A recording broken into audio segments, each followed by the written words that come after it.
முதல் வாசகம். இஸ்ரவேலரை ஒரே நாட்டினர் ஆக்குவேன். இறைவாக்கினர் எசேக்கியேல் நூலிலிருந்து வாசகம். அதிகாரம் 37, இறைவசனங்கள் 21 முதல் 38. தலைவராகிய ஆண்டவர் கூறியது: இதோ, நான் இஸ்ரவேலர் சிதறுண்ட நாடுகளிலிருந்து அவர்களை அழைத்து எம் அரங்கினின்றும் கூட்டிச் சேர்த்து அவர்களின் சொந்த நாட்டிற்கு கொணர்வேன். இஸ்ரவேலின் மலைகள் மீது அவர்களை ஒரே நாட்டினர் ஆக்குவேன்.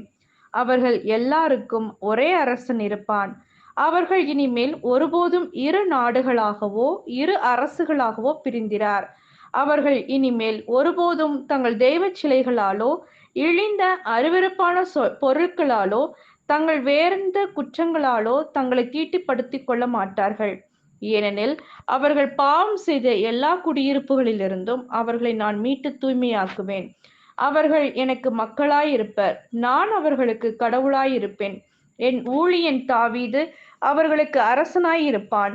அவர்கள் அனைவருக்கும் ஒரே ஆயன் இருப்பான். என் நீதி நெறிகளின்படி அவர்கள் நடப்பார். என் நியமங்களை கருத்தாய் கடைபிடிப்பர். நான் என் ஊழியன் யாக்கோபுக்கு கொடுத்ததும் உங்கள் மூதாதையர் வாழ்ந்ததும் ஆகிய நாட்டில் அவர்கள் வாழ்வர். அவர்களும் அவர்களின் மக்களும் மக்களின் மக்களும் அங்கு என்றென்றும் வாழ்வர்.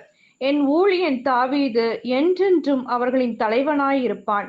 நான் அவர்களுடன் நல்லுறவு உடன்படிக்கை செய்து கொள்வேன். அது அவர்களுடன் என்றென்றும் நிலைத்திருக்கும். நான் அவர்களை நிறைபெறச் செய்து அவர்களை பெருகச் செய்வேன். என் தூயகத்தை அவர்கள் நடுவே என்றென்றும் நிலைக்கச் செய்வேன். என் உறைவிடம் அவர்கள் நடுவே இருக்கும். நான் அவர்களுக்கு கடவுளாயிருப்பேன். அவர்கள் எனக்கு மக்களாயிருப்பர். என் தூயகம் அவர்கள் நடுவே என்றென்றும் நிலைத்திருக்கையில் இஸ்ரேலை தூய்மைப்படுத்துபவர் ஆண்டவராகிய நானே என வேற்றினத்தார் அறிந்து கொள்வர். இது ஆண்டவரின் அருள்வாக்கு. இறைவா, உமக்கு நன்றி.